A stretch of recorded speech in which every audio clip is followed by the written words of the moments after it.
जैसा आप सबको बता है कि धरती पुत्र किसान का बेटा मध्य प्रदेश के मुख्यमंत्री हैं और इसलिए किसान का हित सर्वोपरि है।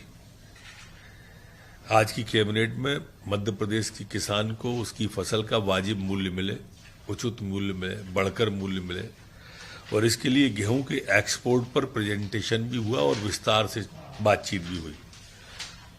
वैरायटी तक पे बात हुई, मतलब इससे आप मुख्यमंत्री की गंभीरता का अंदाजा लगाएंगे कि सरवती क्या भाव जाएगा, लोकमन क्या भाव जाएगा, कठिया क्या भाव जाएगा।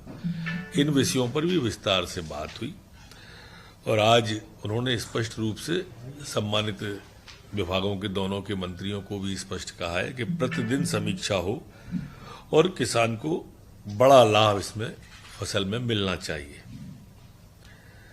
आज की जो बैठक थी उसमें किसानों से जुड़े अनेक और निर्णय भी हुए, जिसमें हमारे किसानों की जलावर्धन योजनाएं जो है, त्योंथर माइक्रो सिंचाई परियोजना की प्रशासकीय स्वीकृति आज कैबिनेट के द्वारा दी गई। इसमें 89.83 करोड़ रुपए की आज प्रशासकीय स्वीकृति कैबिनेट के द्वारा दी है, जिसकी सिंचाई क्षमता 7,600 हेक्टेयर रखी गई है और 52 गांवों को, इसमें त्योथर के 52 गांवों को माइक्रो सिंचाई योजना का लाभ मिलेगा।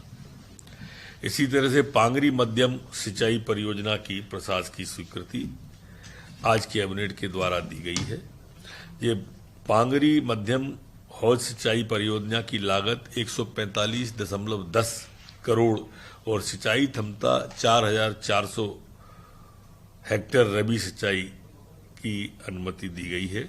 इस परियोजना में बुरहानपुर जिले के खकनार तहसील के 10 ग्रामों को भूमिगत पाइपलाइन से भी हौज की पद्धति से लाभ देने का तय किया है।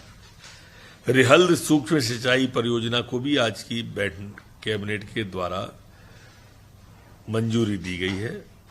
ये रिहल्द सूक्ष्म सिंचाई परियोजना की लागत 672.25 करोड़ रुपए है और सिंचाई क्षमता इसकी 38,000 हेक्टेयर है रबी की सिंचाई के लिए और 113 गांवों में इससे सिंचाई सुविधा प्राप्त होगी।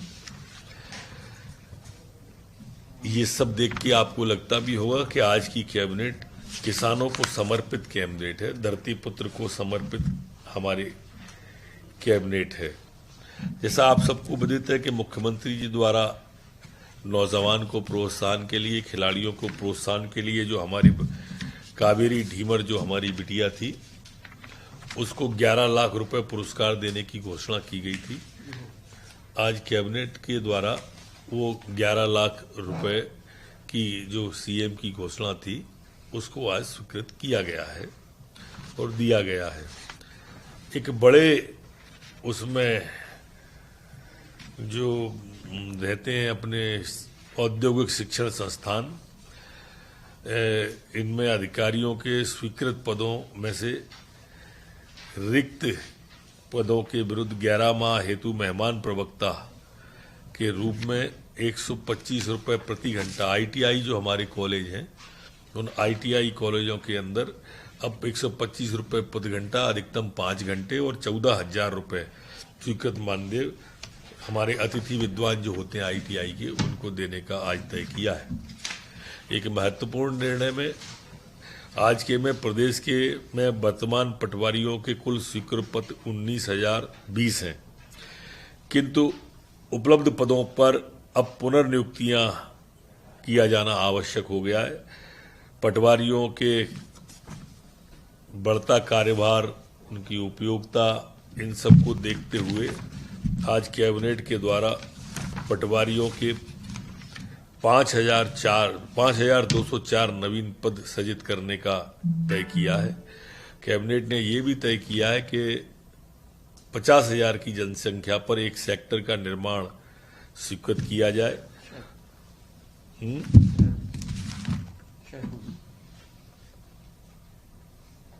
एक सेक्टर नगर सर्वेक्षक का पद स्वीकृत किया जाए। इस तरह के प्रस्ताव भी आज की कैबिनेट में आए हैं और इस तरह से इसको 3 साल के अंदर इन पटवारियों की भर्ती को किया जाए, पहले बड़े लॉट के रूप में इसे स्वीकृत किया जाए। ये मध्य प्रदेश की कैबिनेट ने तय किया है। एक अन्य निर्णय में जो महत्वपूर्ण भी है हमारे बच्चों की दृष्टि से, एक नवाचार मध्य प्रदेश की सरकार करने जा रही है।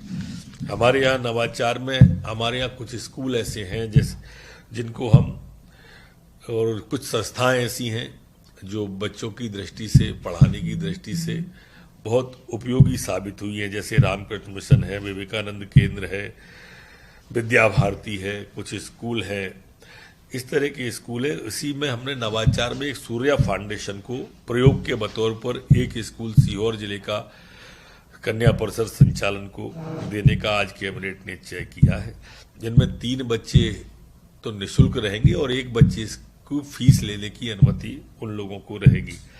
इससे शिक्षा के क्षेत्र में गुणात्मक सुधार आएगा और हमारे अगर इसमें सफल होते हैं तो सर्वोदय विद्यालय जो मजदूरों के बच्चे हैं उनके बारे में जो चल रहे हैं उनमें ये